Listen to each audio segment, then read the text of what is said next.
Assalamualaikum. Kami dari kelompok 6 akan membawakan materi tentang revolusi industri Perancis. Tapi sebelumnya jangan lupa like, comment, and subscribe ya guys. Oke guys, lanjut. Latar belakang munculnya revolusi Perancis dan revolusi industri. 1. Revolusi Perancis. A. Keadaan Perancis menjelang revolusi. Revolusi Perancis adalah perubahan besar dalam masyarakat dan pemerintahan Perancis akibat jatuhnya pemerintahan monarki.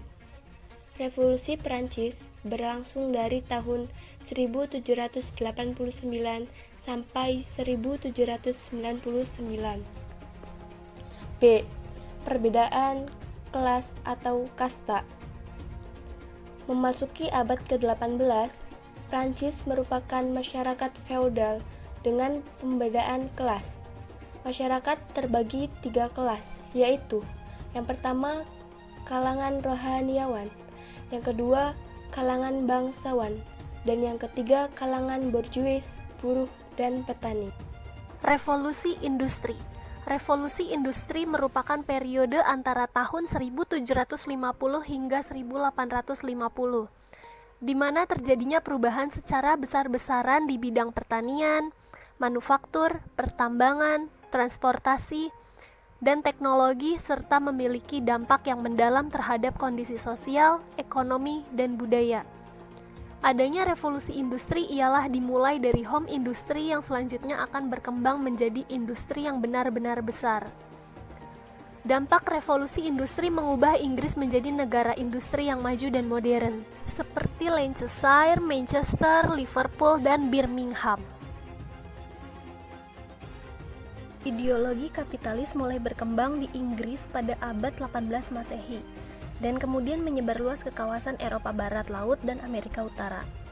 Awal abad 20, kapitalisme harus menghadapi berbagai tekanan dan ketegangan yang tidak diperkirakan sebelumnya. Munculnya kerajaan-kerajaan industri yang cenderung menjadi birokratis uniform, dan terjadinya konsentrasinya pemilikan saham oleh segelintir individu kapitalis memaksa pemerintah barat mengintervensi mekanisme pasar melalui kebijakan-kebijakan seperti undang-undang anti monopoli, sistem perpajakan, dan jaminan kesejahteraan. Ideologi sosialisme muncul karena reaksi terhadap liberalisme dan kapitalisme pada abad ke-19.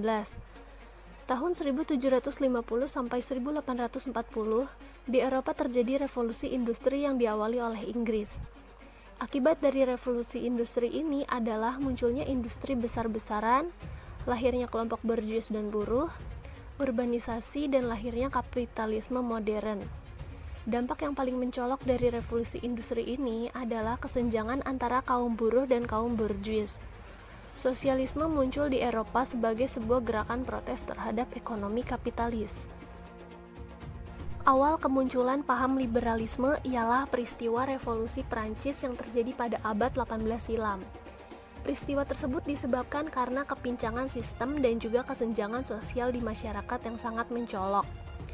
Masyarakat dari golongan tanpa hak menuntut kemerdekaan dan kebebasan mereka. Pada puncaknya, yaitu tahun 1789, terjadilah revolusi yang kemudian menjadi awal terbentuknya golongan liberal. Liberalisme kemudian menyebar luas ke berbagai negara lainnya di Eropa yang kemudian diterima dan mendapat dukungan. Sistem demokrasi mulai diterapkan sejak zaman Yunani kuno. Demokrasi murni atau demokrasi langsung adalah sistem yang diusung di zaman tersebut. Tentunya dengan cakupan wilayah yang sangat luas, dengan jumlah penduduk hingga 250 juta, sistem tersebut sudah tidak relevan untuk diterapkan, sehingga rakyat tidak mungkin lagi secara langsung terlibat dalam setiap keputusan pemerintah. Restorasi Meiji merupakan revolusi politik pada tahun 1868 yang mengakhiri kekuasaan kesugunan pemerintahan militer. Tokugawa mengembalikan kekuasaan negara kepada pemerintahan kekaisaran di bawah Matsuhito. Restorasi yang dimulai pada tahun 1868 ini menandai titik balik sejarah Jepang pada abad modern. Banyak sejarawan membandingkan peristiwa tersebut dengan Revolusi Prancis 1789 dan Revolusi Bolshevik 1917 di Rusia. Ketika terjadi restorasi Meiji, Jepang diperintah oleh Keshogunan Tokugawa. Tokugawa merupakan keshogunan ketiga yang memerintah secara diktator setelah berturut-turut Keshogunan Kamukara dan Keshogunan Muromachi. Ketika Keshogunan memerintah, Jepang menerapkan politik isolasi. Segitu dulu ya guys materi dari kita. Assalamualaikum.